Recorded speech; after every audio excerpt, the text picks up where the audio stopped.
Son libres las acciones de los hombres mientras no restrinjan libertades ajenas. Algo así es el acuerdo social en el que hemos llegado. Pero como en cualquier acuerdo, siempre hay debates latentes.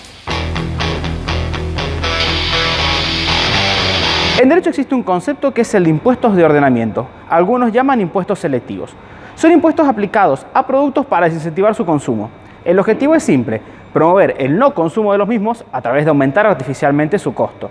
Las bebidas alcohólicas de alto nivel tienen esta clase de impuesto, o también algunos otros objetos considerados suntuarios o de lujo. Pero el ejemplo más claro es el de los cigarrillos.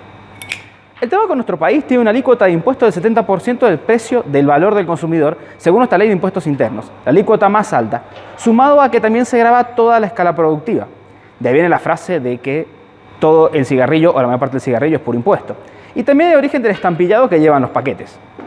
También hay una serie de restricciones impuestas por la ley 26.687 por medio de la publicidad, el etiquetado de los cigarros de manera frontal y asimismo la prohibición de ventas en determinados espacios o el consumo de tabaco en determinados ambientes cerrados.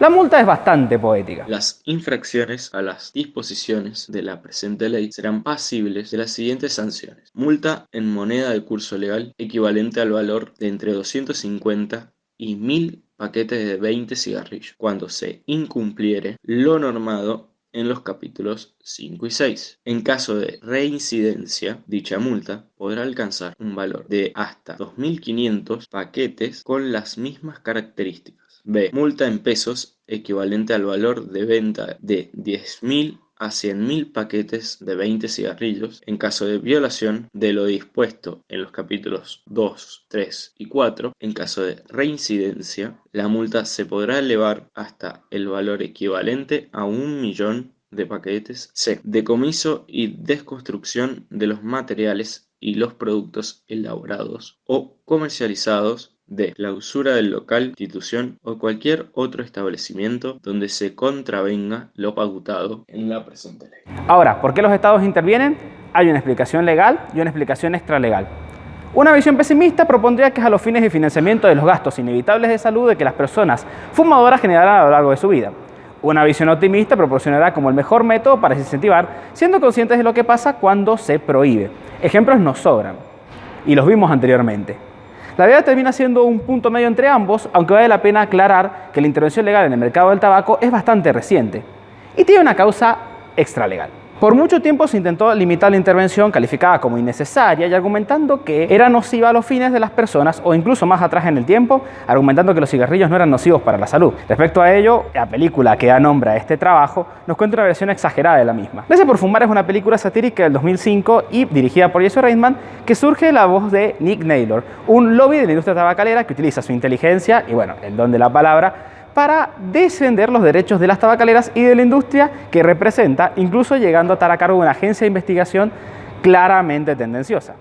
Me centraré en el clímax de la película, cuando una serie de malas decisiones es expulsado por un reportaje inflamatorio y el protagonista decide enfrentarse como consultor independiente a una audiencia del Congreso en la que se debate una propuesta de ley que requerirá la colocación de ampillados o de advertencias dentro del paquete de cigarrillos. Durante el discurso, Nick utiliza sus habilidades para convencer a la audiencia de que no es una cuestión de salud pública, sino de libertad individual y de derechos de los consumidores. No los convence. Nick, como villano de la película, incluso decide rechazar un puesto de trabajo anterior cuando la industria tabacalera decide negociar con el gobierno para asumir parte de responsabilidad respecto a los fumadores, porque considera que es una traición a sus ideales y argumentando de que otro lado necesitará su servicio. Alguna otra industria que tome malas decisiones. La cinta también presenta el otro lado del discurso y promete una visión crítica a las limitaciones gubernamentales, pero termina tomando una posición y mostrando los intereses que muchas veces responden estas intervenciones, o mejor dicho, la escasez de ellas. Respecto al conflicto de derechos, encontramos clara la problemática. Libertad individual y protección estatal, lo plantea el protagonista, y dónde trazar el límite. La película, dentro de su comedia, presenta los peligros de una posición en cualquiera de los extremos, pero también señala la importancia de la intervención estatal para mejorar la vida de las personas, aún contra la libertad individual de las mismas. El delicado balance entre estas fuerzas constituye la base del contrato social. Pero hay otra cara de la historia, más oscura, que también ilustra la cinta. Cuando los estados llegan tarde, hay una multiplicidad de causales.